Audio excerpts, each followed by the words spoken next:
Alhamdulillahilladzi arsala rasulahu bil huda wa dinil haq liyuzhirahu ala dini kullihi wa kafa billahi syahidah. Asyhadu an la ilaha illallah wahdahu la syarikalah wa asyhadu anna Muhammadan abduhu wa rasuluhu alladzi la nabiyya ba'dah, amma ba'du.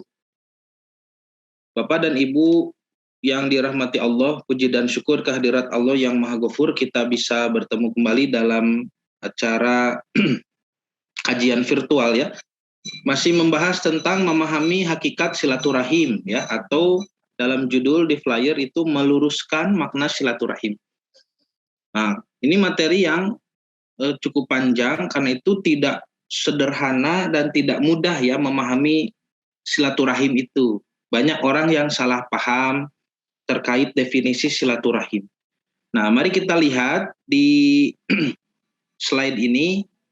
Kemarin di pertemuan pertama ya, ini pertemuan keempat ya. Di pertemuan pertama kita sudah membahas silaturahim jahiliyah. Nah, ini direview dulu ya supaya terbayang. Pertemuan pertama Bapak Ibu kita membahas silaturahim di zaman jahiliyah. Karena di zaman jahiliyah sudah mengenal silaturahim. Hadisnya dari Siti Khadijah ya, radhiyallahu anha, yang menghibur Nabi sepulang dari Gua Hiro. Siti Khadijah mengatakan, innaka latasila rahimah. Engkau tidak akan dibinasakan oleh Allah karena engkau adalah orang yang menyambung silaturahim. Itu sudah dibahas ya, definisinya bagaimana silaturahim di zaman jahiliyah. Uniknya ya, anehnya justru silaturahim zaman jahiliyah ini yang sekarang maknanya menyebar ya. Khususnya di kalangan umat Islam di Indonesia gitu. Jadi umat Islam di Indonesia mengenal silaturahim itu sebagaimana dulu orang Arab jahiliyah mengenal silaturahim. Nah, itu pertemuan pertama. Jadi bagi Bapak dan Ibu yang tidak sempat mengikuti dari awal, silakan merujuk ke video silaturahim ya, menjelaskan atau meluruskan makna silaturahim di episode pertama. Kemudian yang kedua, di pertemuan kedua kita menjelaskan silaturahim versi Islam. Ya. Berapa banyak istilah di dalam Islam yang memang dulunya dikenal di zaman jahiliyah, seperti sholat ya. Sholat di zaman jahiliyah sudah dikenal. As-sholatu ad-du'a, sholat itu berdoa kepada berhala begitu. Ketika Islam datang, istilah sholatnya itu dipakai, tapi maknanya diubah oleh Nabi ya. Jadi sholat seperti yang kita kenal sekarang. Nah, ini kenapa dirubah? Atau maksudnya kenapa nama ini dipakai, sholat itu kenapa tidak cari nama lain ya? Nah, karena istilah sholat, silaturahim, saum ya, semua yang dikenal di zaman jahiliyah itu ajaran para nabi sebelum Nabi Muhammad, yang mana sudah terkontaminasi begitu ya. Berarti kalau di Jazirah Arab terakhir ada nabi itu siapa? Nabi Ismail ya. Nabi Ismail alaihissalam. Maka silaturahim, sholat itu dari ajaran Ismail, dari Ibrahim alaihissalam. Nah, karena itu jarak antara Ismail dengan Nabi Muhammad SAW kan sekitar 2.600 tahun. Banyak sekali perubahan dari ajaran Nabi Ismail itu. Tapi namanya masih tertinggal, sholat, silaturahim, ya, saum. Makanya oleh Nabi digunakan istilahnya, tapi diluruskan maknanya begitu. Nah, ini ketika Islam datang, Nabi luruskan silaturahim itu menyambung rahmat Allah ya. Kebaikannya harus standar nilai Islam, yaitu kepada semua orang. Yang sebelumnya di zaman jahiliyah hanya menyambung kebaikan pada kerabat senasab ya, dan nilai yang diakui adalah nilai-nilai yang berlaku di zaman jahiliyah begitu. Nah, ini pertemuan kedua ya. Nah, jadi silaturahim jahiliyah itu nanti terwakili oleh silaturahim Islam sebetulnya. Ya. Nah, di pertemuan ketiga kita menjelaskan tentang bagaimana seorang Muhammad Rasulullah SAW itu sebagai rahmatun lil alamin. Umumnya di kita mengatakan Islam itu rahmatan lil alamin, padahal bukan. Bukan Islam yang rahmatan lil alamin. Islam itu rahmatnya saja. Ya, Islam itu rahmat. Ya, Islam itu sudah ada sejak dari dulu. Nabi Adam, Nabi Nuh, Nabi Ibrahim itu membawa rahmat, membawa Islam sama. Tapi tidak lil alamin. Nabi Musa alaihissalam itu bawa Islam, bawa rahmat, tapi bukan lil alamin. Nabi Musa bawa li Bani Israel. Bagi Bani Israel saja. Sampai Nabi yang terakhir sebelum Nabi Muhammad, yaitu Nabi Isa alaihissalam, Islamnya itu hanya untuk kaum tertentu. Rahmat Allah ini, ya. Baru pada pengutusan Nabi Muhammad, Islamnya itu, rahmatnya itu lil alamin, bagi semesta alam. Jadi yang rahmatan lil alamin itu bukan Islamnya, tapi kerasulan Muhammad. Ya, kerasulan Muhammad itu yang rahmatan lil alamin. Makanya di surat Al-Anbiya, lihat surat Al-Anbiya 107, dikatakan a'udzubillahi minasyaitonirrajim wa ma arsalnaka illa rahmatan lil alamin. Dan tidaklah kami mengutusmu, hai Muhammad, utusan. Jadi Nabi Muhammad inilah kecuali rahmatan lil alamin, sebagai rahmat bagi semesta alam. Aturan Islam bagi seluruh manusia, gitu. Bahkan tidak hanya manusia, tapi juga dengan kalangan jin, ya. Nah, ini yang dimaksud dengan rahmatan lil alamin. Maka kemarin dijelaskan di pertemuan ketiga ini, rahmat yang dimaksud di sini adalah rahmat serpihan dari Ar-Rahim.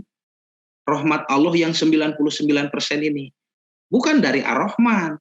Ar-Rahman yang 1% ini kita sudah dapat. Nabi tidak diutus saja, Rahman yang ini, rahmat yang ini sudah dapat. Kalau yang Ar-Rahman itu, yang 1%. Ya, ini nih. 1% disebar ke seluruh dunia dari zaman Nabi Adam sampai hari kiamat. Ini kan sudah dapat. Meskipun Nabi tidak diutus, rahmat ini sudah terbagi. Jadi ketika Nabi diutus lalu disebut rahmatan lil alamin, rahmat yang mana ini? Begitu ya. Ini bukan rahmat yang termasuk daripada 1% ini, bukan. Tapi rahmat di sini adalah rahmat bagian dari 99% ini yang dengan kemaha penyayangan Allah, Allah memberikan bocoran bagi jin dan manusia yang diwajibkan beribadah. Sedangkan mereka tidak tahu caranya, diutuslah Nabi supaya menjadi tahu. Nah, ketika kita menjadi tahu terhadap ibadah, itulah menyambungkan ibadah manusia dan jin kepada rahmat Allah. Inilah silaturahim. Nah, ini silaturahim, ya. Silaturahim itu begitu. Jadi, yang dimaksud dengan silaturahim kaitan dengan kerasulan Nabi Muhammad SAW. Makanya orang yang tidak taat kepada Nabi tidak kebagian rahmat, begitu. Ya. Tidak bisa seseorang mengatakan saya iman dan saya Islam, tapi sunnah-sunnah Nabi ditinggalkan. Nah, seperti orang-orang liberal itu, tidak bisa. Nabi dianggap punya kesalahan. Al-Quran dianggap tulisan biasa. Ya. Nah, itu tidak bisa. Ya, orang-orang yang seperti itu tidak kebagian rahmat. Karena yang dimaksud dengan rahmatan lil alamin, yang dimaksud dengan silaturahim adalah menyambungkan amal perbuatan ibadah kita sebagai manusia yang diwajibkan, dituntut, ya, taklif, ya, dituntut untuk ibadah, ya, disambungkan dengan Ar-Rahim. Rahim di sini adalah rahmat Allah yang 99% ini. Itulah silaturahim. Inilah nanti yang membedakan amal kebaikan dengan amal soleh. Zaman jahiliyah, begitu juga di zaman sekarang orang-orang non-muslim punya amal baik, tetapi kenapa tidak berpahala? Di zaman jahiliyah itu sudah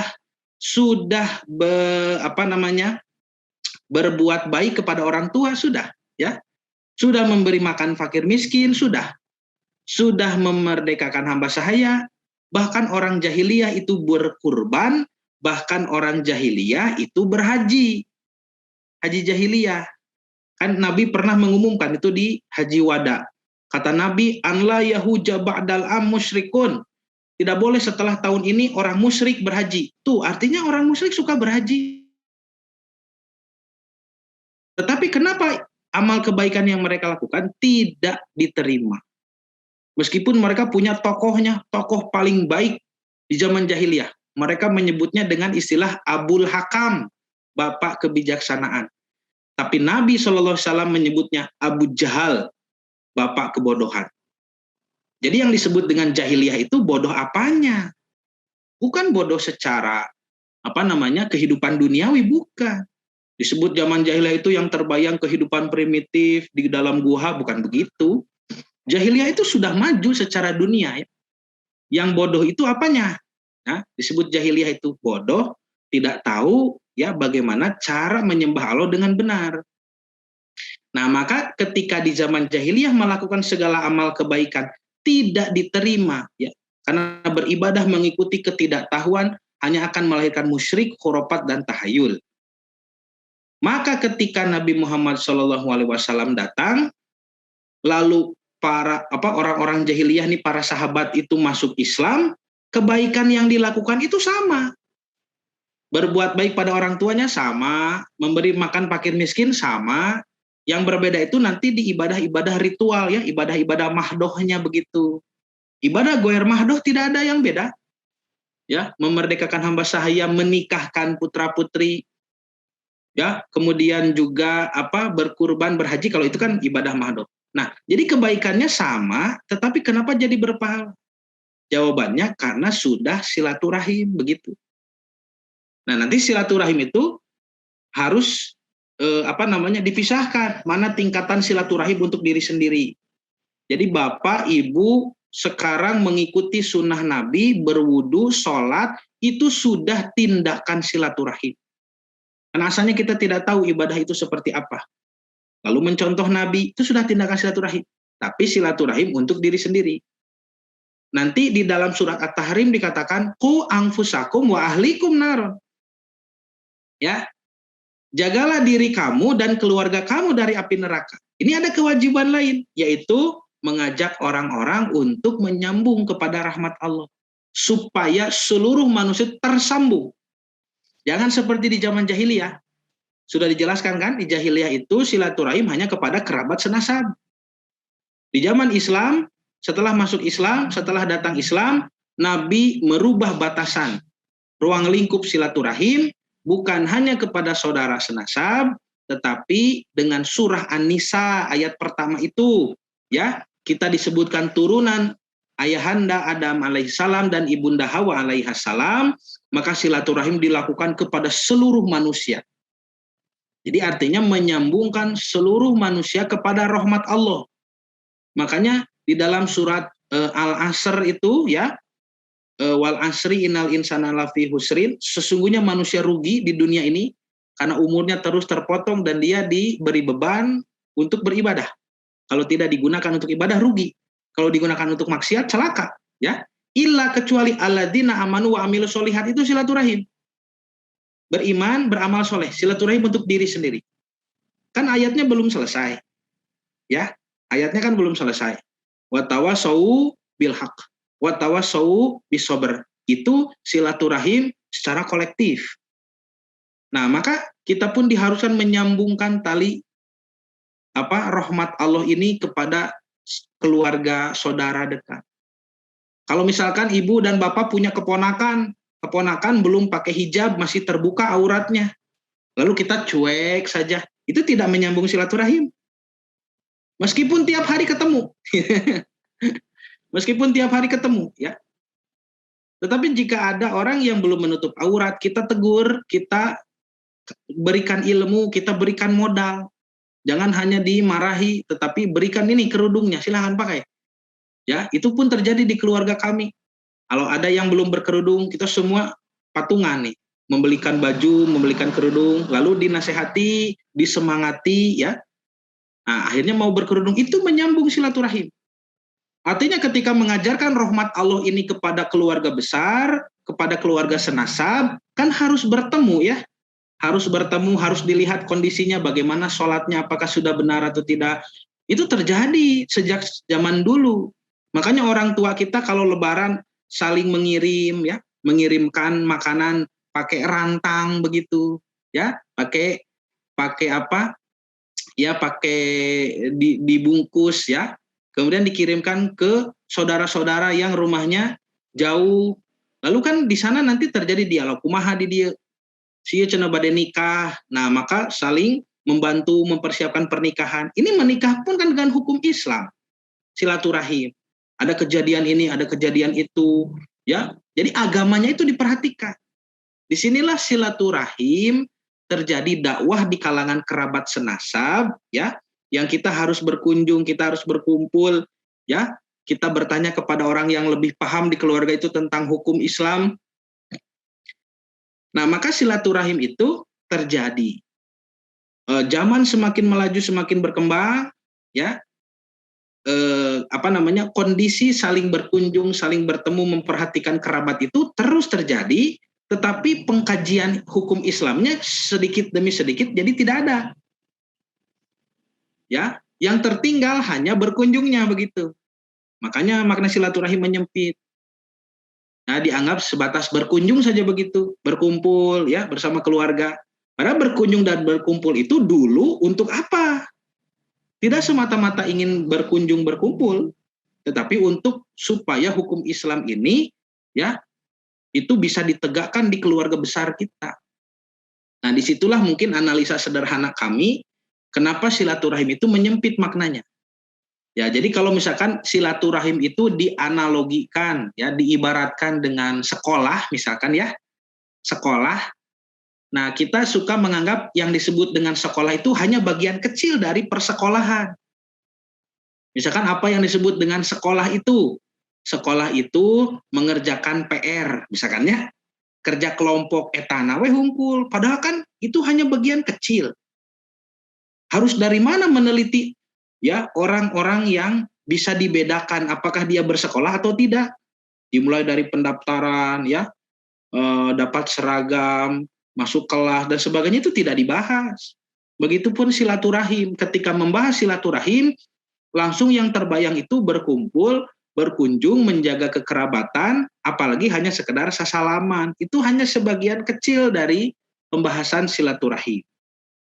Nah, Bapak dan Ibu yang dirahmati Allah. Maka di sini di pertemuan keempat sekarang ya, kita akan membahas tentang bagaimana fadilah silaturahim. Jadi setelah Bapak dan Ibu paham ya, Bapak dan Ibu sudah paham itu silaturahim. Sekarang kita lihat ini masuk akal kalau sudah paham definisi silaturahim. Silaturahim itu menghubungkan manusia kepada rahmat Allah. Dan rahmat Allah itu yang 99% yakni surga. Ya. Jadi menghubungkan manusia ke surganya Allah. Maka oleh Nabi diberi motivasi. Lihat hadisnya dari Abu Hurairah radhiyallahu an. Qala Rasulullah bersabda sallallahu alaihi wasallam, man ahabba an yubsato alaihi fi rizqihi. Barang siapa yang menyukai ya, diluaskan begitu, ditambah ya, diberkahi, ditambah luas alaihi atasnya fi rizqihi pada rezekinya, wa an yunsa'alahu fi atharihi dan juga dipanjangkan ya asarnya, asar dari amal begitu. Nah, fal yasil rohimahu, maka bersilaturahimlah. Di kita membaca hadis ini kan bahaya Pak kalau kita masih mengatakan silaturahim itu menjaga kekerabatan. Jadi konsekuensi memahami fadilahnya pun nanti akan keliru ya. Sebagaimana juga kita keliru memahami silaturahim itu. Jadi kalau kita gagal paham silaturahim, tidak akan sampai kepada fadilahnya juga. Ya, atau nanti kalau ada ancaman bagi pemutus silaturahim, maka kita tidak akan selamat buah-buah nanti dari ancaman itu, karena memahami silaturahimnya saja tidak tepat begitu. Nah, dengan pemahaman silaturahim yang benar, ya kita terhindar dari segala macam efek ya, efek positif maupun efek negatif dari silaturahim yang salah tadi. Nah, Bapak dan Ibu yang dirahmati Allah, nanti orang-orang mengartikan rezeki ini hanya sekedar uang begitu, harta benda saja. Ini juga kesalahan selanjutnya. Lalu mengartikan asar hanya sekedar usia begitu, usia yang memanjang. Itu juga kesalahan yang selanjutnya. Jadi kesalahan demi kesalahan berbaris, Pak. Makanya Islam di zaman kita ini tidak seperti di zaman dulu. Karena umat Islamnya pun gagal paham terhadap Islam itu sendiri. Paling banter kan di Indonesia ini Islam itu sebagai agama ritual, Pak. Ya, agama ritual, padahal Islam bukan hanya agama ritual, ya. Islam itu agama peradaban. Kita ini beragama Islam tapi sebatas ritual saja. Sholat, saum, gitunya. Gitu pengajian tos. Tidak membangun peradaban, aneh. Kita terus saja pengkajian, terus sholat dan saum, ya, tapi menyekolahkan anak masih ke sekolah-sekolah yang sekuler, kan itu aneh. Pola pendidikan bukan pendidikan Islam. Wah, kalau mau dibicarakan pendidikan Islam itu jauh luar biasa, jauh hebatnya daripada pendidikan sekarang. Ya. Nah, saya yakin Menteri Pendidikan pun tidak akan paham bagaimana pendidikan Islam yang sebenarnya. Nah, Bapak dan Ibu yang dirahmati Allah. Jadi rizki dan asar, ini fadilah dari silaturahim. Mari kita bahas pendapat para ulama ya di kitab-kitab mereka yang justru sampai sekarang masih bisa kita baca. Di belakang saya ini kitab Fathul Bari, ya, Syarah Sahih Bukhari, dan ada kitab Syarah Muslim An-Nawawi. Di kedua kitab ini saja penjelasan silaturahim bisa menambah rezeki dan memanjangkan asar itu sudah cukup sebetulnya. Tapi kenapa banyak umat Islam yang gagal paham? Padahal kitabnya ada. Ya. Ini kan kembali kepada problematika ya budaya baca di Indonesia. Orang Indonesia itu budaya bacanya masih sangat rendah ya. Budaya baca sangat rendah tapi budaya share berita tinggi gitu. Jadi kalau ada berita di WhatsApp langsung di-share. So, ya, itu dibaca dulu tidak? Hati-hati ya. Kalau kita lihat judulnya saja bagus nih di-share padahal belum selesai baca. Nanti kalau di situ ada hadis Nabi dan ketika diteliti hadisnya itu ternyata doif, ya, lemah, bukan dari Nabi. Tapi dikatakan itu sabda Nabi, itu kan ada dosa tersendiri. Karena Nabi pernah bersabda, la takdzibu alayya fa inna man kadzdzaba alayya muta'ammidan falyatabawa maq'adahu minan nar. Jangan pernah berdusta atas namaku. Barang siapa yang berdusta atas namaku, siapkan tempat duduknya di api neraka. Kan gitu. Jadi budaya baca rendah, budaya share berita tinggi di Indonesia. Makanya berita bohong itu cepat sekali menyebar, ya, cepat sekali menyebar. Padahal di negara-negara maju yang budaya bacanya tinggi, ya, seperti ketika saya berkuliah di Tokyo misalnya, saya dulu kuliah di Tokyo, orang Jepang itu asli Pak kemana-mana bawa buku itu. Ya. Kalau sekarang sudah zaman digital, mereka bawa tablet ya atau di handphone ya, baca PDF begitu ya atau baca e-book. Itu asli di mana-mana dan bukunya kecil-kecil ya. Bukunya kecil-kecil. Tidak sampai buku kita lah. Bukunya sebesar ini sebentar.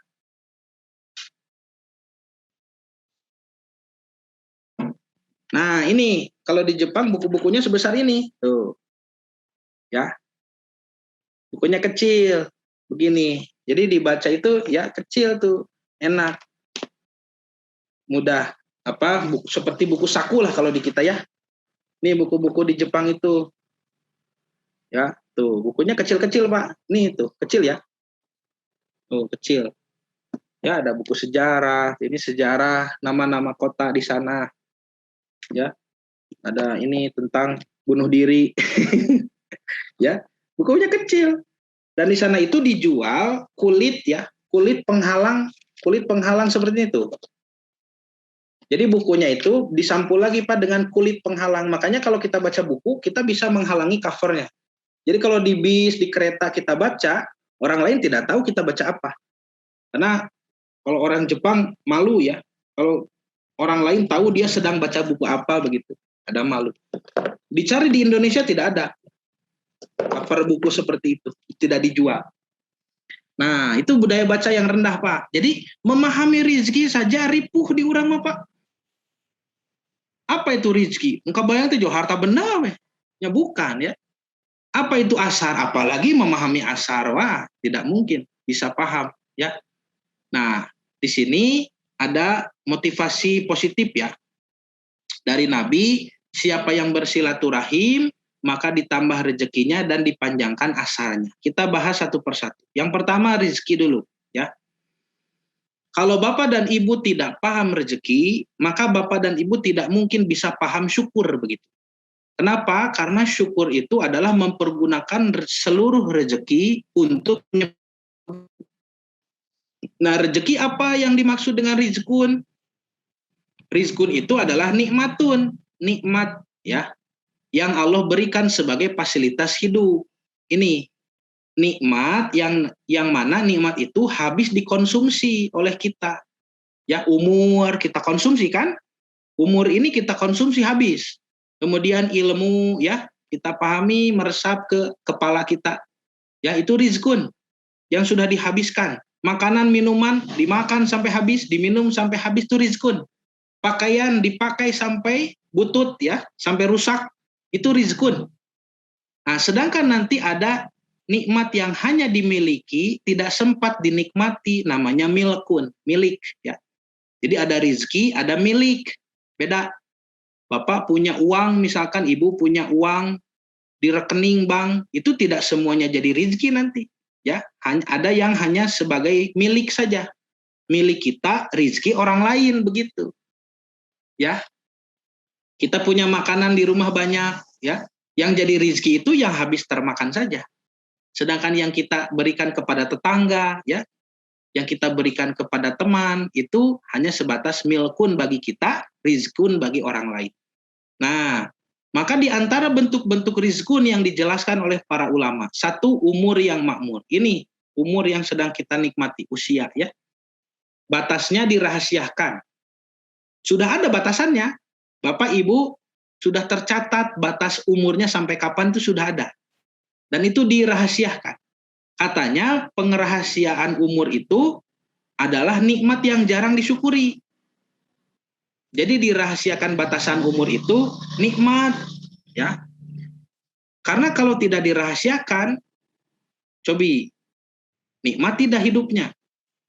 Misalkan Pak Haji ya, Pak Haji Sobar di wartosan ku malaikat, Pak Haji tangke Pak Haji ngantun. Nah,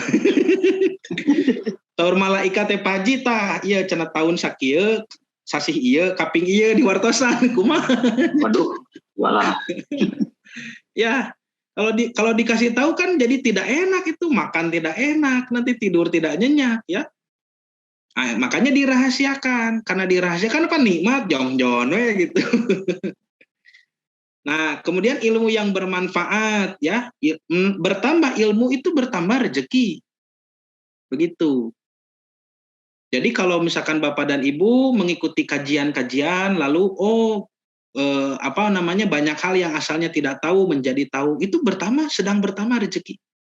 Nanti nikmat jasmani ya, ini kesehatan badan, kenikmatan fisik, semuanya itu rezeki ya. Tidak bisa dihitung ini. Nomor 3 ini luar biasa. Banyak memikirkan pencernaan saja itu tidak sederhana. Ya. Sekedar pencernaan ini, yang kita makan, yang kita minum sampai dibuang jadi limbah. Itu tidak sederhana kan kalau diuraikan begitu. Penjelasannya luar biasa. Urang mah naon tiba wareg gue gitunya. Wareg jeung mules gitu. Tiba wareg jeung mules teu paham kumaha tah. Allah yang mengurus, ini rezeki ini. Kemudian pasangan dan turunan ini juga rezeki ya. Kalau Bapak dan Ibu ingin punya pasangan yang baik, pasangan yang berkualitas, Allah berfirman, tingkatkan kualitas kita. Maka kita akan punya pasangan pun yang sekualitas ya. Keturunan juga sama. Mendidik anak itu jangan terjebak dengan hukum-hukum parenting. Apalagi parenting dari barat. Waduh, bahaya etanya. Di kita kan jadi ramenya parenting. Padahal itu parenting itu Pak.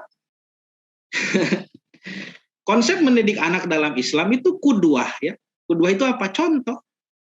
Bapak natara ka masjidnya manya budakna rek dae ka masjid pan. Inung natara maca Qur'annya moal budakna ge atuh. Kuduah ya. Contoh. Bukan parenting seperti apa itu. Naon dina parenting teh? Jangan berkata jangan. Kumaha jangan berkata jangan. Itu mah dari barat itu. Tinggal di dina surat, dina Al-Quran. Siapa orang yang paling baik mendidik anak menurut Quran? Tokohnya diabadikan tuh. Namanya Luqmanul Hakim. Ya. Wa idh qala Luqmanul li ibnihi. Ketika Luqman berkata kepada anaknya. Wa huwa ya'izuhu. Dan dia sedang menasehatinya. Apa yang dikatakan Luqmanul Hakim? La tusyrik billah. Jangan kamu musyrik kepada Allah. Itu kita berkata jangan. Sidik dina Quran mah jangan hungkul Pak. Ini bagaimana bisa kita jangan berkata jangan? Nah, tetiasa. Ya. Nah, pekerjaan juga rizkun ya. Harta benda mah salah satu dari rezeki ya. Harta benda, tempat tinggal, bahkan lingkungan dan sahabat ya, tetangga itu semuanya rezeki. Nah, Bapak dan Ibu yang dirahmati Allah, rezeki ini tolong dicatat ya. Rezeki ini tidak pernah berhenti. Tidak pernah terputus, tidak. Terus diberikan. Ya. Jadi rezeki ini tidak pernah terputus, tidak pernah berkurang, ya. Malah tiap hari bertambah ini. Yang ada rezeki itu berubah bentuk. Nah, itu. Jadi rezeki itu kadang kita dapat ilmu ya. Di harta benda tidak dapat, ilmu dapat, ya. Di harta benda kita berkurang, pekerjaan berkurang. Nomor 3, jasmani meningkat. Ya. Ini kita di PHK, tidak punya gaji sekarang, tapi sehat. Orang lain masih punya pekerjaan zaman pandemi seperti ini, punya gaji, tapi sakit. Nanti gajinya habis dipakai berobat, ujung-ujungnya sehat. Apa bedanya kalau begitu? Nu tos tegajihan, jeung nu gaduh kene gaji, nu tegajihan mah dipasihan sehat ku Allah teh. Nu gajihan riweuh, kudu kitu, kudu kieu, kudu tes itu, tes ieu, habislah ya sebagian hartanya. Hasil akhirnya sama sehat begitu. Nah, itu berubah bentuk saja manusia yang gagal menerjemahkan ya. Makanya hati-hati kalau mengatakan, wah saya sedang tidak punya rezeki. Itu teh kade nyarios kitu, teu gaduh rezeki mah tuh maut, Pak. Ya, tidak punya rezeki nanti kita mati. Rezeki itu tidak pernah berkurang. Ini oleh Allah selalu dilimpahkan. Hanya sering berubah-ubah bentuknya. Ya, tidak punya ini jadi berbentuk apa begitu, ya. Kita harta benda terus berkurang misalkan pasangan dan turunan makin soleh. Ya. Bapak misalkan gajinya mengecil, si ibu tiba-tiba jadi hebat, kan itu rezeki juga, ya. Tiba-tiba si ibu teh, ya gaji 1 bulan teh cukup 2 bulan gitu, ya. Yang asalnya kurang, itu kan rezeki, ya. Anak kita tiba-tiba lari ke masjid setiap adzan itu, mau sholatnya di masjid, itu rezeki luar biasa, ya. Keturunan yang soleh. Berapa banyak orang menyekolahkan anak-anaknya ke sekolah mahal, habis harta benda berapa tuh? Hanya untuk mendidik anak supaya mau ke masjid. Ini anak kita tidak disuruh, yo lompat ke masjid budak teh. Alhamdulillah, rezeki itu teh Pak. Ya, rezeki itu teh. Kemudian kita terlilit hutang misalkan, banyak hutang, lalu gaji kita hilang, kita di PHK, ya. Lalu kita berusaha sekuat mungkin untuk melunasi hutang. Setiap bulan hutang kita berkurang sedikit demi sedikit. Nah, berkurangnya hutang itu rezeki, ya. Berkurangnya hutang itu rezeki. Ya, ini jadi rizkun itu. Bukan hanya harta benda, tetapi bentuknya beragam. Dan ini tidak pernah berkurang, hanya saja suka berubah bentuk. Jadi ketika bersilaturahim, ini semuanya bertambah. Ya, janji Allah begitu, janji positifnya.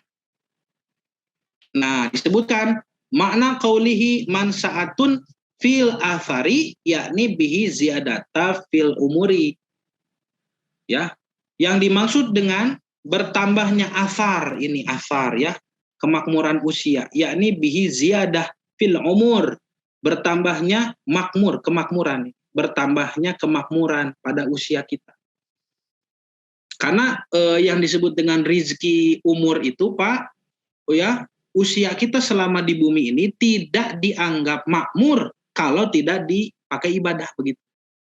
Jadi kalau tidak ibadah, kita masuk kepada yang kerugian itu. Wal asri innal insana lafi khusrin itu kan, kita rugi. Bahkan bisa celaka kalau diisi dengan dosa. Tetapi pengecualian itu, alladzina amanu wa amilus solihat wa tawassaw bil haq wa tawassaw bis sabr itu adalah kemakmuran umur karena dibawa ibadah. Nah, ini ada kisah menarik tentang sahabat Umar bin Khattab yang bertanya kepada seorang kakek, yang mana kakek tersebut mencangkul sendirian di kebun kurma ya. Jadi Umar penasaran kenapa ini kakek setua ini masih bekerja sendiri, kemana anak-anaknya ya. Lalu Umar bertanya kepada si kakek, Kenapa masih mencangkul sendiri? Memang berapa umur Anda? Nah, ditanya umur, di dalam riwayat kakek tersebut menjawab, saya berumur 3 tahun. Ini kan seperti bercanda ya. Kenapa menjawab 3 tahun? Algojo apa? Pendamping ya, pendamping khalifah ini, sahabat-sahabat yang menemani Umar ini sampai marah kan? Kenapa ditanya oleh setingkat khalifah, tetapi jawabannya seperti orang yang bercanda begitu. Tapi Umar melihat ini kakek serius, tidak bercanda. Makanya Umar biarkan saja, kan antep. Lalu ditanya lagi kan, tanya lagi oleh Umar, apa maksud dari ucapan Anda? Kata si kakek, wahai Amirul Mukminin, bukankah yang dimaksud dengan usia itu, umur ya, umur itu, dia makmur kalau dipakai beribadah? Kata Umar, benar, ya, betul. Lalu si kakek mengatakan, saya baru beribadah itu 3 tahun ke belakang begitu. Jadi baru masuk Islam 3 tahun sebelumnya. Dari sebelum itu dia berada pada masa jahiliyah. Makanya tidak dianggap hidup itu orang kafir itu. Ya, tidak ada orang kafir atau non muslim yang ditimbang di akhirat ya, di yaumul mizan ditimbang. Apanya yang mau ditimbang?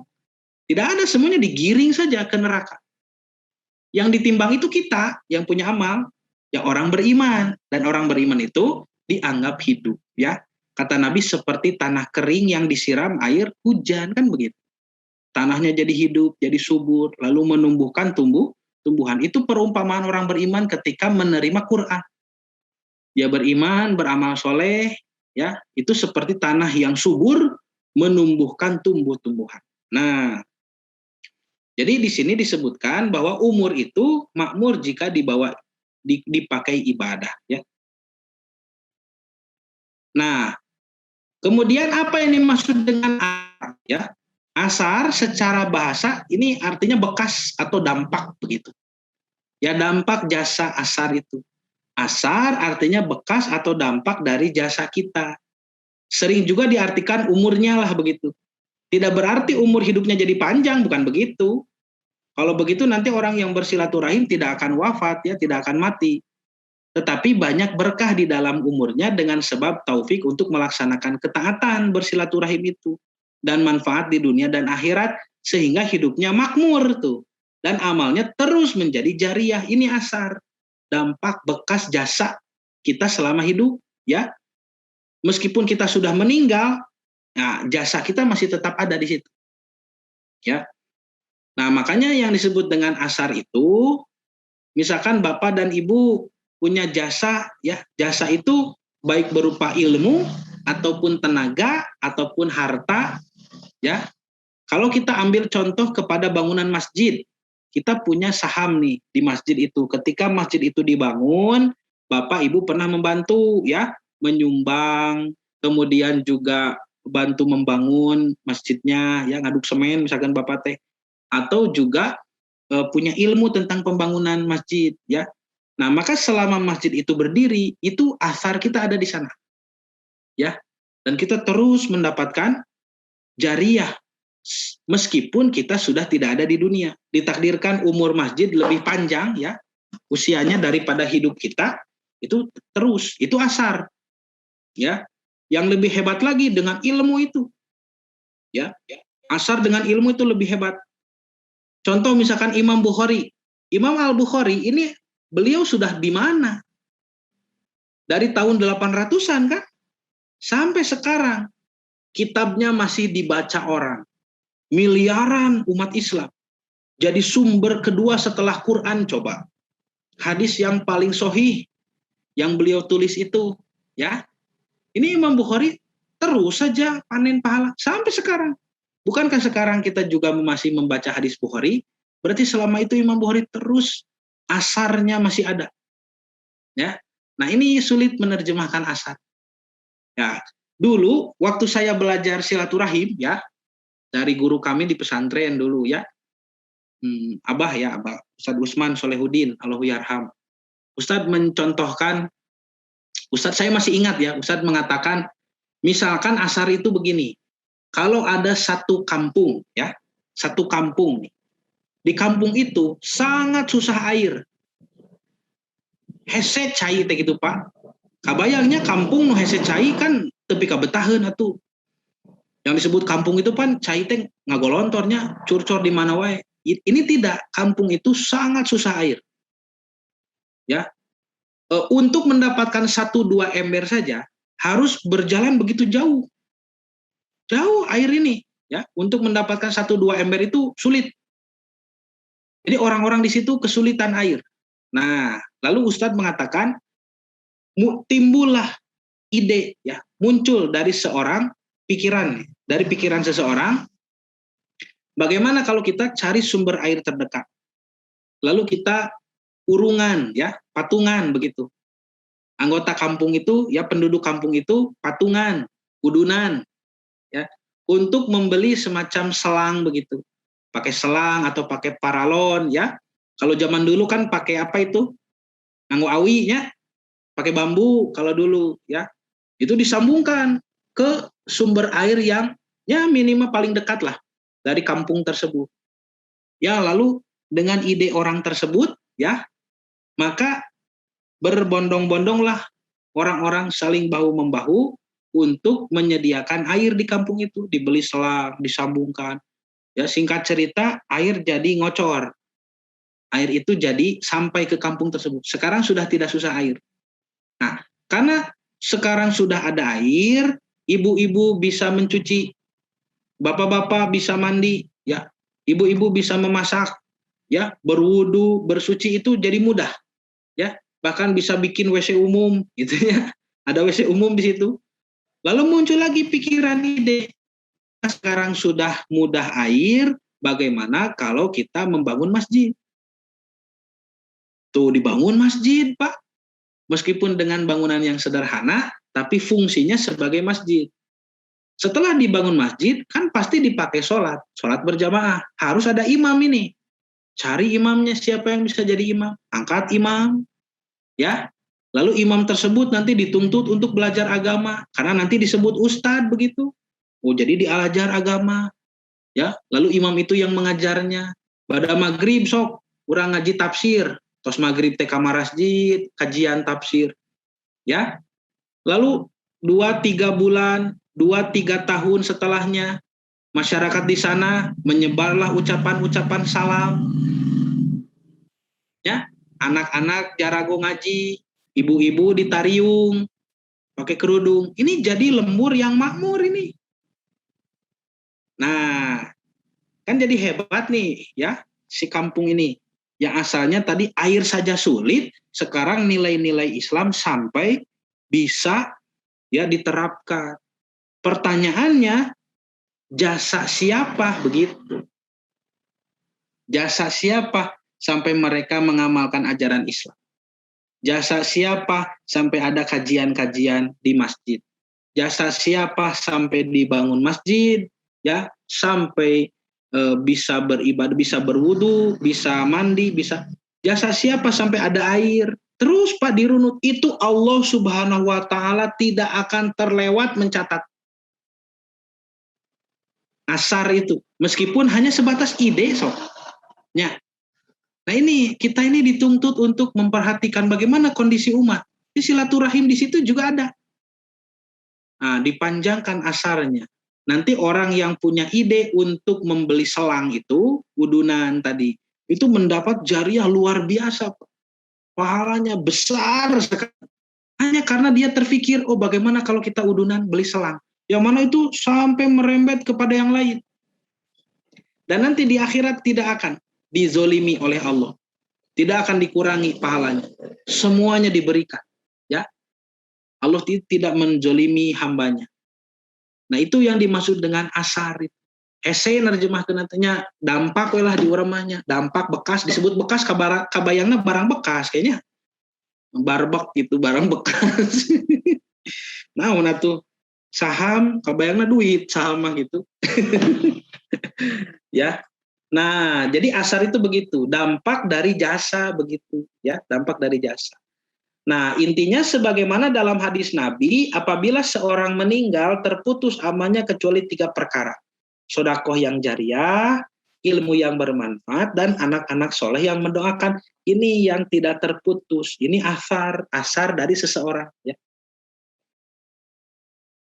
Nah, kita bandingkan kalimat asar di hadis yang lain. Ketika Nabi Shallallahu Alaihi Wasallam bersabda, ya, ini kata Abu Hurairah, Inna umati ya'tuna yaumal qiyamati gurron muhajjalina min asaril wudu. Ini Nabi sedang ditanya dulu. Bagaimana Nabi mengenali kita semua umatnya, padahal kan Nabi tidak bertemu dengan kita. Itu ditanyakan oleh para sahabat, ya Rasulullah, bagaimana Anda mengkonfirmasi, Anda mampu mengenali ya umat-umat yang tidak sejaman dengan kita, dengan Anda, dengan Nabi, dengan sahabat. Tetapi di akhirat disebutkan kita semua akan dikumpulkan dan dipimpin oleh Nabi masing-masing. Nah, ditanya seperti itu, Nabi menjawab, Inna umati ya'tuna yaumal qiyamati gurron muhajjalina min asaril wudu. Sesungguhnya umatku akan datang ke hari kiamat gurron muhajjalin, ya, dengan sinar bercahaya, tampak bercahaya, gitu ya. Min asaril wudu, dari bekas wudu itu. Apanya yang bercahaya itu? Kalau bekas wudu berarti yang bercahaya itu anggota wudunya. Nyapa namina ge asar wudu. Ai asar wudu piraku nutara kawasuh wudu miluhurum henteu. Yang disebut dengan gurron muhajjalin yang menyala itu tampak bercahaya min asaril wudu, dari bekas wudu. Artinya anggota wudu ini. Ya, anggota wudu. Ini disebut tuh, min asaril wudu. Ini asar tuh, bekas wudu, ya. Nah gitu tapi tong dibayangkan bekas teh barang bekas gitunya. Pamanistato'a minkum an yutila gurrotahu falyaf'al. Barang siapa yang di antara kalian hendak memperpanjang cahaya itu, ya, maka lakukanlah, wudunya diperbagus. Kalau batasan sampai sikut kadang dilebihkan, ya. Kalau wudunya batal terus disambung supaya kita menyambung kesucian. Kan itu ada syariatnya ya, menyambung wudu boleh.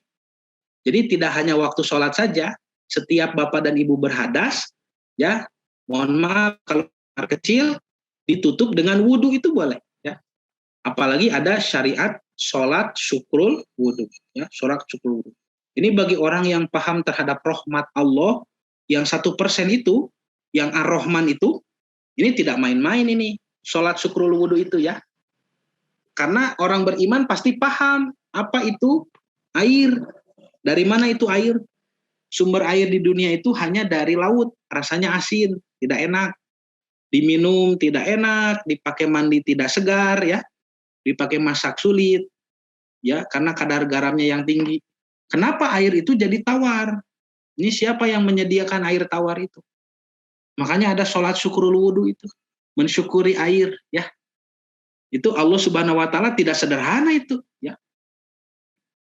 Tidak sederhana, ya. Oh, ini waktunya 5 menit lagi katanya, ya. Ya, 5 menit lagi. Nanti ada tanya jawab. Baik. Nah, maka asar itu begitu, ya. Nah, ini lihat hadis riwayat At-Tirmidzi, ya. An Abi Hurairah, dari Abu Hurairah dari Nabi SAW, ya, qala ta'allamu min ansabikum. Pelajarilah tentang nasab-nasab kalian. Mau apa? Mau apa mempelajari nasab? Bapak Ibu tahu nasabnya kemana, saudara dengan siapa, tahu tidak? Kalau keluarga saya, keluarga kami ada catatannya, ya. Sampai 15 tobakoh ke atas itu kami punya. Ya. Kami keturunan dari keluarga Ardiwinata. Kalau Bapak dan Ibu ada yang keturunan keluarga Ardiwinata, berarti kita saudara. Matasiluna bihil arhamakum, ya. Sehingga bisa menyambung silaturahim. Tuh, menyebarkan Islam kepada saudara senasab. Ini. Di sini menyempit makna silaturahim. Fa inna silaturahim, karena silaturahim itu mahabbah, kecintaan fil ahli, kepada keluarga.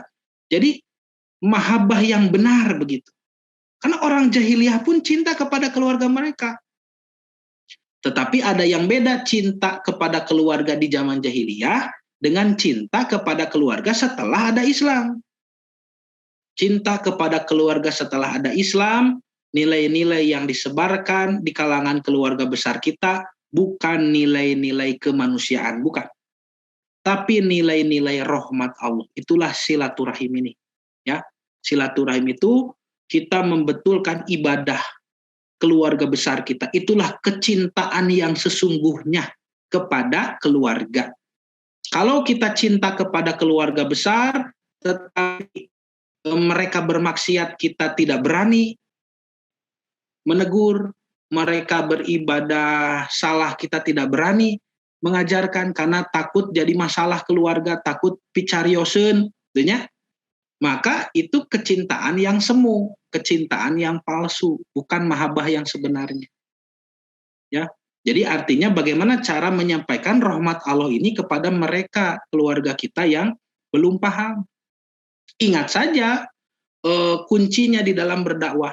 Ud'u ila sabili rabbika bil hikmati wa mau'izatil hasanah.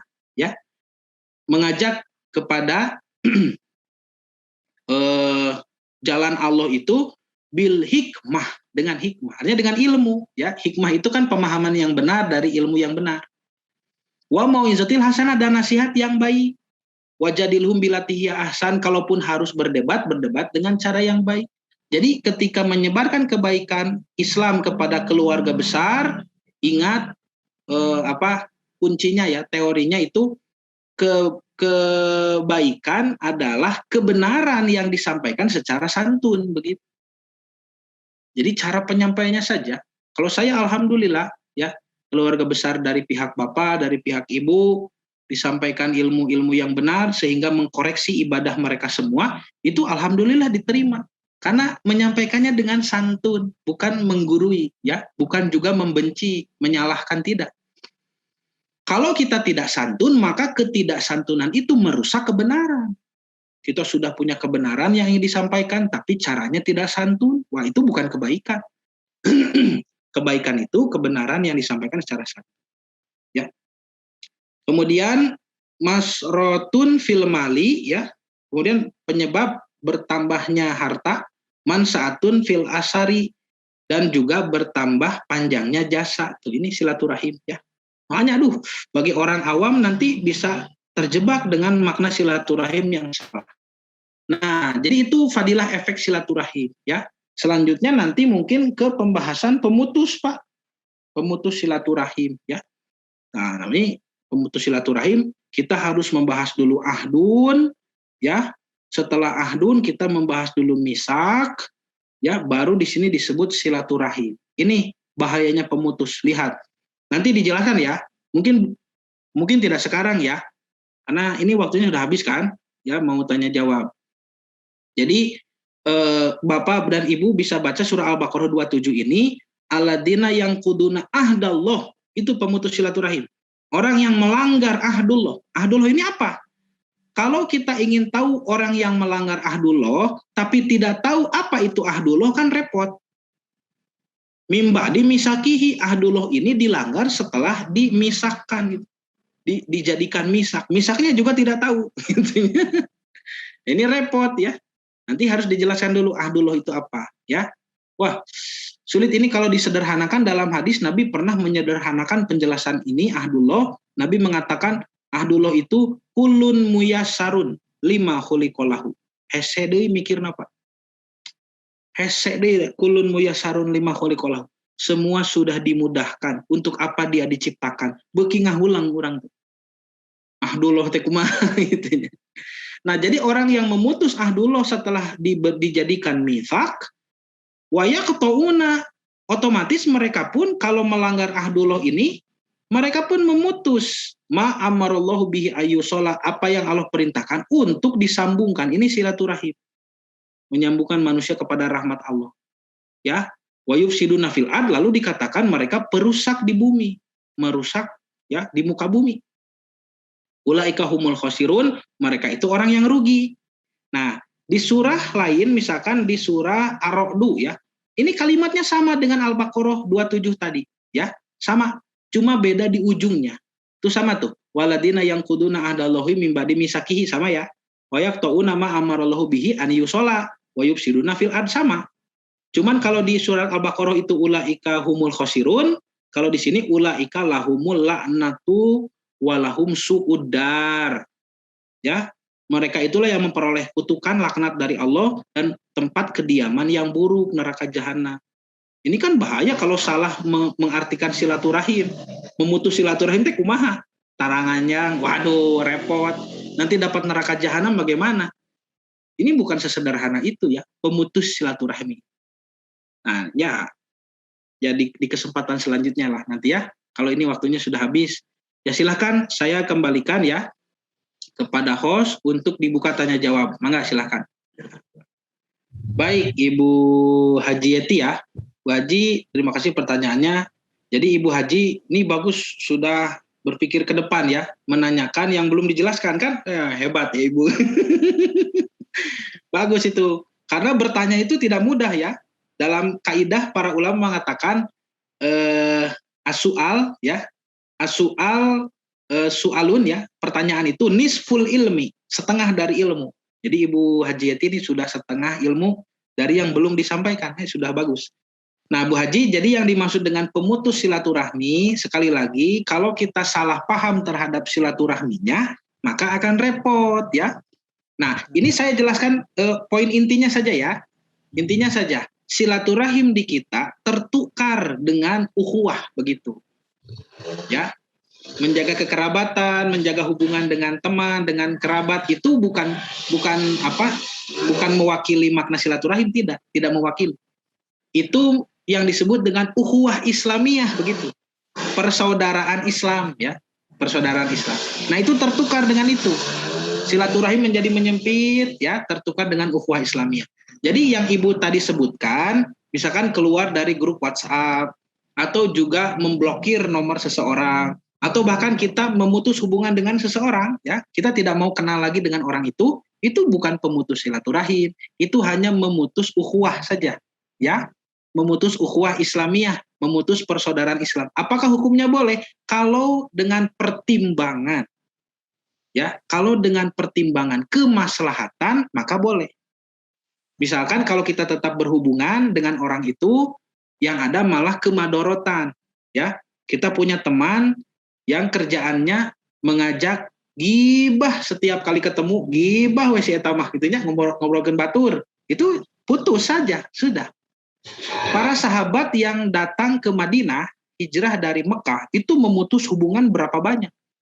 Ada yang memutuskan hubungan dengan orang tuanya, seperti sahabat Mus'ab bin Umair, ya, orang kaya raya di Mekah, tapi masuk Islam jadi dicoret dari anggota keluarganya di Mekah, maka beliau memutus hubungan dengan orang tua karena orang tuanya membencinya. Padahal beliau masih berkhidmat kepada orang tua meskipun sudah jadi seorang Muslim, orang tuanya jahiliyah, tapi oleh orang tuanya diusir, ya, sehingga dia datang ke Madinah sendirian. Nanti ada Abdurrahman bin Auf, ya, sahabat Nabi yang kaya raya itu, radhiyallahu an, beliau memutus hubungan dengan istrinya, karena istrinya tidak mau ikut hijrah, ya, tidak mau masuk Islam. Putra-putranya juga tidak mau. Abdurrahman bin Auf, seorang kaya raya di Mekah, datang ke Madinah hanya membawa sandal jepit begitu. Nah, itu terjadi di kalangan para sahabat. Itu bukan memutus silaturahmi, itu memutus ukhuwah. Dan memutus ukhuwah dibolehkan kalau dalam atas pertimbangan kemaslahatan. Nabi pun pernah. Nabi menerima laporan seorang yang bernama Wahsy masuk Islam. Dan Nabi masih ingat, Wahsy itu adalah orang yang membunuh Hamzah dulu. Hamzah itu pamannya Nabi. Ketika di perang Uhud, Hamzah terbunuh, ditombak oleh Wahsy. Makanya Nabi tahu betul itu siapa Wahsy yang membunuh pamannya. Paman itu maksudnya di sana Uwa, ya, kakaknya ayah begitu.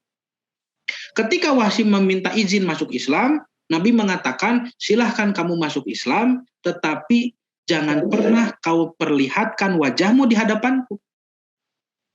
Makanya kata Wahsy, selama Rasulullah SAW masih hidup, aku kalau sholat berjamaah, aku diam di belakang. Ketika berperang, aku diam di belakang. Sehingga bagaimana caranya supaya Nabi tidak melihat wajahku, tidak bertemu dengan saya, tidak mau bertegur sapa. Nah begitu.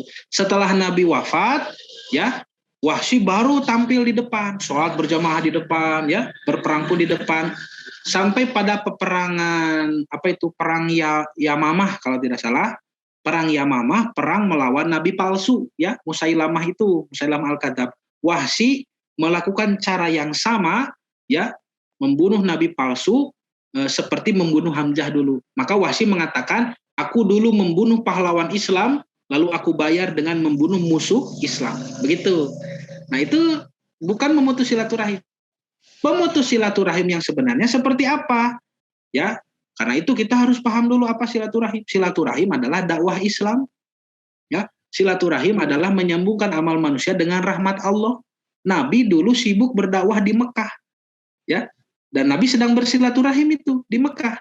Lalu dicegal oleh Abu Jahal, oleh Abu Lahab, ya, dakwah Nabi dicegal, dakwah Nabi digagalkan, nabinya diserang. Itu para pemutus silaturahim. Jadi nanti tidak sederhana ya pemutus silaturahim itu. Termasuk kita juga sama, ketika kita sudah masuk Islam, kita sudah punya Islam, lalu kita sudah bersilaturahim kepada diri sendiri, kepada keluarga, kepada masyarakat. Nanti di mana nilai pemutus itu bagi kita yang sudah muslim? Kalau Abu Jahal, Abu Lahab kan itu sudah pasti non-muslim. Mereka itu pemutus ya. Nah, nanti dengan memahami ayat tadi, surat Al-Baqarah dan surat Ar-Ra'd, pemutus silaturahim itu memutus ahdullah mim ba'di mitsaqihi. Itu tidak sederhana pemahaman. Nanti para ulama pun ada beda pendapat ya. Jadi kesimpulannya, pertanyaan Ibu Hajah Yeti tadi, keluar dari WhatsApp ya, atau memblokir nomor seseorang, atau tidak berhubungan sama sekali dengan orang-orang tertentu yang kita menjadi risih, terganggu ya amal soleh kita, itu bukan pemutus silaturahim, tetapi hanya membatasi atau memutus ukhuwah saja. Dan itu hukumnya boleh, asal dengan pertimbangan kemaslahatan, begitu ya. Pak Haji Dadang ya, dari Tasik. Terima kasih Pak Haji. Jadi yang pertama yang harus diketahui adalah Islam disebarkan dengan pedang, gitu ya. Kalimat itu ya. Nah, yang itu kalimat Islam disebarkan dengan pedang itu berasal dari tradisi ahli kitab. Tradisi Kristiani, tradisi Judaisme Yahudi yang tidak suka dengan perkembangan Islam kemana-mana, begitu. Makanya mereka menyatakan Islam itu disebarkan dengan pedang. Nah, padahal kalau kita mau lihat apakah betul ajaran Islam itu mengajarkan peperangan atau pedang, kita lihat kitab sucinya. Jadi menilai satu agama itu jangan dilihat dari orangnya kan begitu, tapi lihat dari ajarannya, ya, dari kitab sucinya. Di dalam Al-Quran cari kata pedang, ya. 30 juz, 114 surah, 6.000 lebih ayat, tidak satupun ada kata pedang, itu tidak ada, ya. Tetapi justru di dalam kitab Yahudi dan Nasrani, dalam kitab Bible, kita menemukan 100 lebih kata pedang. Bahkan Nabi Isa alaihissalam atau Yesus Kristus ya, yang mereka sebut sebagai Jesus Christ itu pernah mengatakan, jualah gamis kalian, baju kalian, dan belilah pedang. Aku datang tidak untuk membawa kedamaian. Itu di dalam Injil kanonik ya, Markus, Matius, Lukas, Yohanes itu. Yesus berkata, aku datang bukan untuk membawa kedamaian, tetapi aku datang untuk membawa pedang. Itu ada. Nah, jadi yang disebarkan dengan pedang itu agama yang mana? Nah, maka kita harus tahu dulu pola jihad. Jihad itu apa ya? Jihad itu secara bahasa artinya bersungguh-sungguh. Ya, dan itu bukan hanya dalam konteks peperangan. Kita sebagai manusia, sebagai muslim beribadah sungguh-sungguh itu sudah berjihad. Bapak misalkan bersungguh-sungguh menyedekahkan harta, itu berjihad dengan harta. Ibu bersungguh-sungguh mengurusi suami, mengurusi rumah, mengurusi anak-anak, itu jihad seorang ibu yang dijanjikan surga oleh Allah. Surga di bawah kaki, di bawah telapak kaki ibu itu begitu. Seorang pelajar jihadnya belajar, seorang guru jihadnya mengajar, begitu jihad kalau dia sungguh-sungguh. Nah, maka nanti jihad seorang pemimpin Islam ini kan menerapkan hukum Islam di negaranya. Lalu dengan kewajiban itu dia akan bersinggungan dengan orang-orang non-muslim. Nah, Nabi Muhammad dan para sahabat itu berada pada titik jihad yang ini. Di sana Nabi bertemu dengan orang musyrikin Mekah, Nabi bertemu dengan Yahudi Madinah, Nabi bertemu dengan Kristen Ortodoks di Habasyah, ya, Najasyi itu. Bagaimana berjihad kepada mereka? Apakah semua orang non-muslim itu dibantai? Apakah orang-orang musyrikin Mekah dibunuh? Kan tidak. Lihat Futuh Mekah itu, pembebasan kota Mekah. Tidak ada yang dibunuh. Kemudian apakah orang-orang Kristen Ortodoks di Habasyah dibunuh? Tidak. Nah, maka kita harus lihat dulu jihad Islam itu yang menyebarkan ajaran Islam kepada orang lain itu selalu berangkat dari 3 tahap. Yang pertama tahap diskusi, ya, persuasif diskusi, saling menjatuhkan argumentasi, lalu mengajak Islam. Nah, yang tahap kedua kalau tidak bisa, setelah itu baru ditawari sebagai kerjasama, ya. Makanya Nabi membuat Piagam Madinah, ya. Piagam Madinah itu kan isinya mengajak kerjasama Nabi kepada Yahudi Madinah, begitu. Yahudi Madinah. Kemudian kepada orang Kristen Ortodoks di Habasyah, Nabi menitipkan para sahabat. Ya, Nabi menitipkan para sahabat. Itu hidup berdampingan. Jadi pola yang pertama pola ajakan dakwah, makanya Nabi kirim surat kemana-mana. Aslim taslam, gitu kan? Aslim taslam. Berislam engkau akan selamat. Itu. Kalau itu ditolak, berarti ada hubungan. Kalau sekarang ya semacam hubungan bilateral begitu. Ada perjanjian. Nabi dengan Yahudi Madinah. Perjanjiannya apa? Sama-sama menjaga kota suci Madinah. Silakan. Kamu tidak mau masuk Islam, silakan. Tapi hidup berdampingan dengan itu bisa. Disebutnya kafir dhimmi, begitu. Ya, kafir yang berdampingan dengan Islam. Nanti ada juga pilihan selanjutnya. Orang kafir ini tidak punya kekuatan, ya, untuk bekerja sama secara bilateral, tetapi juga tidak mau masuk Islam. Maka dia menjadi kafir yang dikuasai oleh khalifah Islam.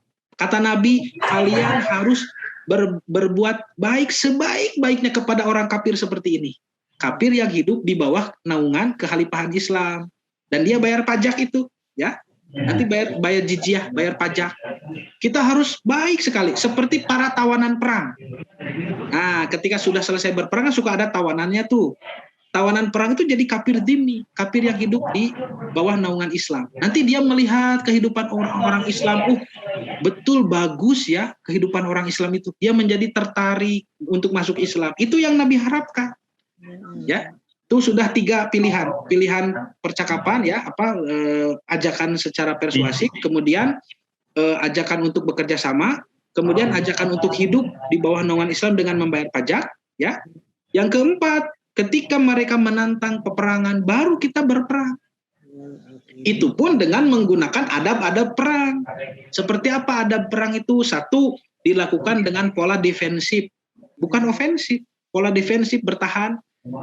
Jadi kita tidak melakukan penyerangan, tapi kita melakukan pertahanan, ya. Itu 1 perang di Islam itu. 2, aturan-aturan pembunuhan. Nabi mengatakan tidak boleh membunuh perempuan, tidak boleh membunuh anak kecil, tidak boleh membunuh orang tua jompo, tidak boleh membunuh prajurit yang menyerah. Kumaha nuju perang, sambil perang saja kita harus menjaga pemahaman. Tidak boleh mengganggu hewan tunggangan. Jadi kalau musuh kita naik kuda, yang ditebas itu ya leher musuh saja, jangan rusak kudanya. Juga tidak boleh membunuh orang-orang yang sedang beribadah di rumah ibadah. Kalau rumah ibadah itu masih menyembah Allah sebagai Tuhan yang Esa, seperti gereja Ortodoks, seperti sinagoge Yahudi Ortodoks, ya, termasuk Hagia Sophia itu sebetulnya tidak boleh dijadikan masjid. Ya, karena Nabi mengatakan jangan diganggu rumah ibadah yang seperti itu. Lalu tidak boleh juga nanti merusak tumbuh-tumbuhan. Ya, bagaimana kita bisa berperang dengan tingkat? Apakah Bapak dan Ibu menemukan aturan perang seperti ini di agama lain? Tidak ada. Agama lain itu kalau berperang membantai seluruhnya. Bayi itu dibunuh, ya. Perempuan, bayi, orang tua itu dibunuh semua. Islam tidak. Itu pun dengan catatan selama musuh masih memerangi. Kalau musuh sudah mengatakan menyerah, sudah berhenti, tidak dihalalkan lagi membunuh seseorang, ya. Jadi kita harus paham pola jihad itu, Pak Haji, ya. Nah, maka tuduhan bahwa Islam disebarkan dengan pedang, Islam disebarkan dengan peperangan itu tidak benar. Kalau kita berkaca kepada sejarah yang ada, ya. Karena selalu dilakukan pola-pola tadi sebelum jatuh pada keputusan perang. Itu tidak sederhana. Nabi sudah menempuh jalur itu dulu, ya. Jadi jihad yang artinya peperangan itu pilihan terakhir begitu. Opsi terakhir, itu pun masih punya aturan-aturan yang banyak ya, tidak sederhana. Itu satu. Yang kedua, apakah kalau ada orang yang mengatakan Islam itu disebarkan dengan peperangan, dia adalah orang yang memutus silaturahim, itu harus dilihat dulu motif ya, motif pembicaraannya. Kalau orang itu bicara atas dasar ketidaktahuan, ya, terpengaruhi buku apa begitu yang mengatakan Islam radikal, Islam itu kejam, nah apalagi kemarin-kemarin ya 10 tahun ya, 10-20 tahun ke belakang kan kita ini dekade citra Islam sebagai teroris kan begitu ya. Apalagi ketika saya di Jepang itu dulu lagi hangat-hangatnya berita ISIS begitu. Makanya ripuh kapungkur abdi ya, kena diskriminasi. Nah, itu orang yang tidak tahu. Berarti kan mengatakan Islam, menuduh Islam sebagai agama yang teroris, agama radikal dengan atas dasar jahalah, ketidaktahuan. Itu artinya bil jahalah itu tidak menjadi dosa besar ya. Nanti kita dakwahi saja orang seperti itu. Berarti harus tambah ilmunya. Bil jahalah itu ya. Jadi tidak jadi dosa besar. Nah, kecuali kalau orang yang sengaja mengatakan itu, dia tahu Islam itu adalah agama perdamaian, tapi dia katakan Islam itu agama peperangan hanya untuk mendapat keuntungan tertentu, keuntungan apa saja, seperti ya pragmatis begitu.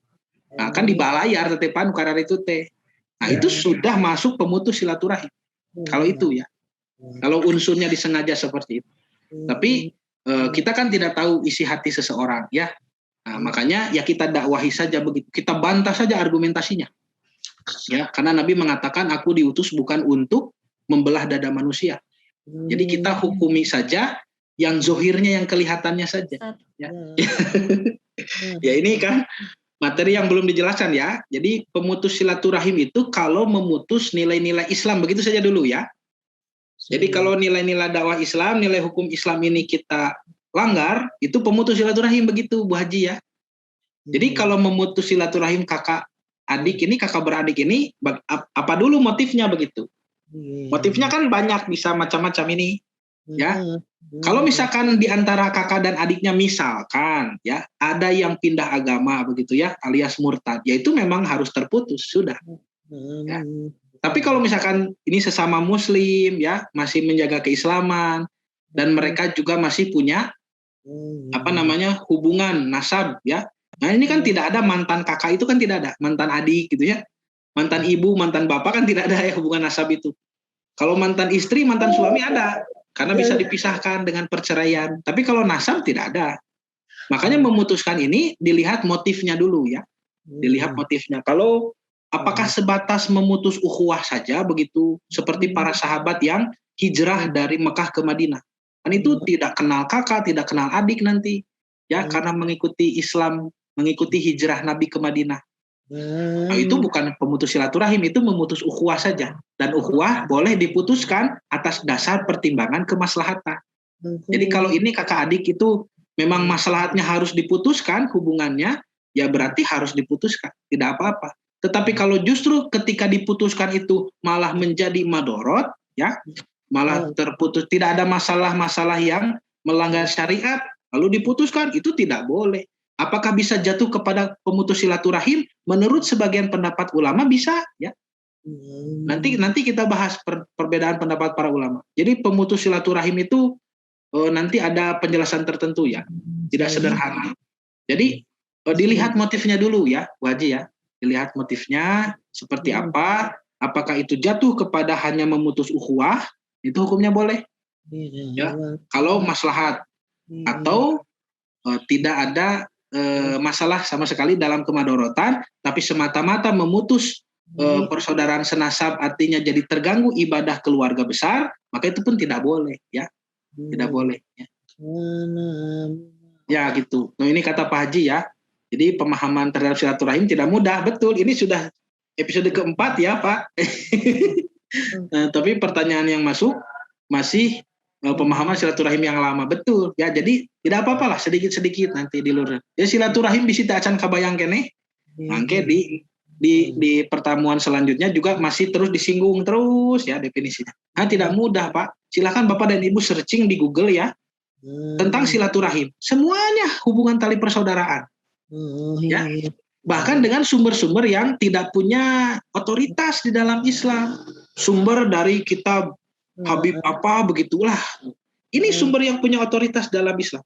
Tafsir ya tafsir para ulama ahli tafsir, fikih ya kitab para fuqaha ya, hadis ya kitab para muhadisin, Imam Bukhari, Imam Muslim, terus Abu Daud, At-Tirmizi, Imam Ahmad dan sebagainya. Kenapa itu tidak dibaca? Padahal di sana ada penjelasan yang benar mengenai silaturahim begitu. Nah, inilah yang diupayakan oleh kami ya di pesantren Ibnu Hajar supaya pemahaman silaturahim ini bisa diluruskan begitu. Karena nanti hebatnya janji Allah terhadap orang yang bersilaturahim secara kolektif ya. Bayangkan seluruh masyarakat Indonesia tahu cara bersilaturahim. Ini akan menjadi tersambung antara kerajaan bumi dengan kerajaan langit. Itu surah Al-A'raf ya ayat 69. Walau anna ahlal qura amanu wattaqau lafatahna barakatim minas samai wal ardh. Kalaulah penduduk negeri itu semuanya beriman dan bertakwa, kami turunkan keberkahan dari langit dan bumi. Begitu ya. Silakan ya, sudah. Ya. Baik, terima kasih banyak Pak Ustadz dan Bapak Ibu atas diskusi dan juga penyampaian materi di kajian kita pada siang hari ini. Semoga pertemuan kali ini memberikan manfaat bagi kita semua. Dan sampai jumpa pada kajian-kajian berikutnya. Akhir kata, wassalamualaikum warahmatullahi wabarakatuh.